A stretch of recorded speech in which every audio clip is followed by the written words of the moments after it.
Hello guys, તો વૈશાલી બ્લોગમાં આપનું સ્વાગત છે. તો સવાર પડી ગઈ હતી, હવે ઉઠી ગયા છે નાના બાળકો અને જાબા પી દીધી છે.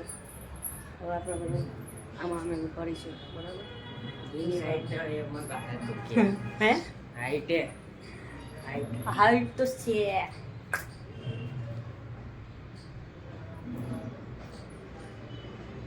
ચલો, ચા પાણી પતી ગયું છે. હવે આપણે વાસણ ઘસી લઈએ એટલે પછી મળીએ. બ્રશ કરો, બ્રશ. હવે થોડું કામ કરી લઈએ, ગોદડાને લઈ લઈએ, પછી આપણે બીજું રૂટીન કામ ચાલુ થાય, બરાબર ને? હવે હું વાસણ ઘસી લઈએ. આ બધું તો રોજનું જ કામ છે, બરાબર? એટલે દરેકના રૂટિનમાં આવે જ, કરવું જ પડે અને મસ્તી બી જોવા મારી છે ને. હવે વાસણ ઘસી લઈએ પછી મળીએ.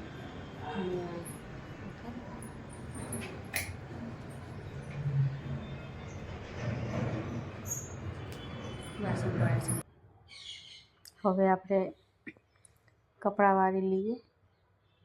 થોડા કપડાં પડ્યા હતા તો જો અમારો કેમેરો બી આમ તેમ જતો રહે છે, બરાબર? ફાવતું નથી પણ ટ્રાય કરી છે. બાકી જો કપડાં વાળી દઈએ પછી આગળનું કામ બીજું થશે. આ કેમેરો વાળે ઘરે ઠીક કરવો પડે છે, મારે કેમેરામેન છે નહીં ને પાછું, એટલે બરાબર. પછી તો આપણે ગિમ્બલ લાવી દઈશું, બરાબર ગાઈસ? હા, આપણે આ શાકભાજી સમારવા બેસી જઈએ છીએ. હવે આ જુઓ, આ બધું શાકભાજી પડી છે અને આ આપણી ચાયની ચુસ્કી, બરાબર? તો હવે આપણે કરીએ રસોઈની તૈયારી, બરાબર? આ આપણે ફુલાવર વટાણાનું શાક છે, જો કેવું મસ્ત બન્યું છે, તીખું તીખું. પછી લોટ હવે બાંધવાની તૈયારી કરીએ, લોટ બાંધી લઈએ, બરાબર? હવે થોડું મહેનતનું કામ છે, કરી લઈએ. લોટ બાંધવું કને નથી ગમતું, કમેન્ટ કરજો. હવે ટૂંક સમયમાં મશીન લાવી દેવાની છે, હાલ તો મજૂરી કરવી જ પડશે, બરાબર? લોટ બાંધવું યુદ્ધ બરાબર છે. તો જો તો મસ્ત લોટ તૈયાર થઈ ગયો તો પછી આને આપણે ઢાંકી દીધો, બરાબર? અને જો શાક બી થઈ ગયું હતું સાથે સાથે તૈયાર. તો હવે શાકને આપણે મસ્ત જો મૂકી દઈએ, ઢાંકી દઈએ અને બીજી તૈયાર કરીએ, બરાબર? તો શું કરું, શાક બાક થઈ ગઈ છે, રસોઈ બની ગઈ છે. અને હા, તમને બતાવો, આ જોઈ શકો, આ છે મિરર. અને આ છે મારું કિચન, આ છે કિચન, જો દેખાય તમને? આ છે મારું કિચન ગાઈસ. હું આના ઉપર રસોઈ બનાવું છું. આ છે મારા ડોળ અને જો ગરીબી જો.